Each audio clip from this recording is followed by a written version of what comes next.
കൊച്ചിയിലെ ആദർശ് എന്ന അഡ്വക്കേറ്റാണ് big boss ഷോയെ പൂട്ടിക്കാൻ നടക്കുന്നത്. മുമ്പ് റോക്കിയും സിജയുമായി കയ്യം കളി ഉണ്ടായപ്പോൾ അഡ്വക്കേറ്റ് ആദർശ് ബിഗ് ബോസ് ഹൗസിൽ വയലൻസ് നടക്കുന്നുണ്ടെന്ന് പറഞ്ഞ് കേസ് കൊടുത്തിരുന്നു. ഒരു റിയാലിറ്റി ഷോയുടെ റൂൾസ് ഒക്കെ ബ്രേക്ക് ചെയ്തുകൊണ്ടാണ് ബിഗ് ബോസ് എന്ന മലയാളം ഷോ നടക്കുന്നതെന്ന് പറഞ്ഞാണ് അഡ്വക്കേറ്റ് ആദർശ് കംപ്ലയിന്റ് ചെയ്തത്.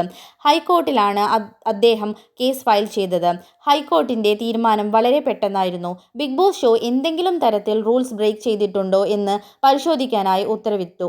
എന്തെങ്കിലും തരത്തിൽ റൂൾസ് ബ്രേക്ക് ചെയ്യുകയാണെങ്കിൽ പരിപാടി നിർത്തിവെക്കാനുള്ള ഓർഡർ കേന്ദ്ര ഗവൺമെന്റ് ഉത്തരവിട്ടിട്ടുണ്ട്. എന്നാൽ മോഹൻലാൽ എന്ന ലെജൻഡ് ഹോസ്റ്റ് ചെയ്യുന്ന ഇത്രയും വലിയ പ്രശസ്തമായ ചാനൽ ആയിട്ടുള്ള ഏഷ്യാനെറ്റിന്റെ ബിഗ് ബോസ് എന്ന അത്രയും റേറ്റിംഗ് ഉള്ള ഒരു റിയാലിറ്റി ഷോ വിലക്ക് വീഴുമോ?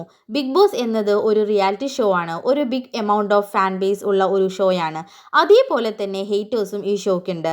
ഈ ന്യൂസ് പുറത്തു വന്നപ്പോൾ ഹേറ്റേഴ്സ് പറയുന്നത് നന്നായി, ഇത്രയും വൃത്തികെട്ട പ്രോഗ്രാം ഇല്ല എന്നൊക്കെ. എന്നിരുന്നാലും ഈ വിമർശിക്കുന്ന ആളുകൾ ചെറിയ രീതിയെങ്കിലും ബിഗ് ബോസ് ഷോ കാണാതിരിക്കില്ല.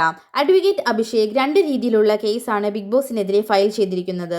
1 അക്രമം, 2 മോശം രീതിയിലുള്ള പെരുമാറ്റം. എന്നാൽ സിനിമയിലും ഇതൊക്കെ തന്നെയല്ലേ, അപ്പോ പ്രശ്നമില്ലേ എന്ന ചോദ്യത്തിന് അദ്ദേഹത്തിന്റെ മറുപടി, ഫിലിമിൽ പ്രീ സെൻസറിങ് എന്ന ഒരു സംഭവം നടക്കുന്നുണ്ട്.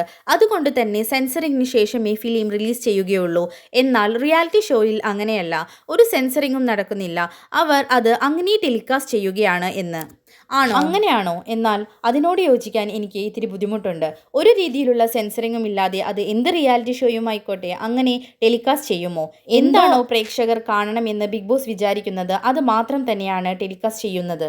അതേപോലെ ബിഗ് ബോസ് സ്ക്രിപ്റ്റഡ് ആണ് എന്ന് അദ്ദേഹം കൂട്ടിച്ചേർക്കുന്നുണ്ട്. എനിക്കും അങ്ങനെ പലപ്പോഴും തോന്നിയിട്ടുണ്ട്, ബിഗ് ബോസ് സ്ക്രിപ്റ്റഡ് ആണ് എന്നൊക്കെ. ഒരിക്കലും ഒരു രീതിയിലുള്ള സ്ക്രിപ്റ്റ് ഫോളോ ചെയ്യാതെ ഒരു റിയാലിറ്റി ഷോയും ഇത്രയ്ക്ക് സക്സസ് ആയി നടത്താൻ പറ്റില്ല.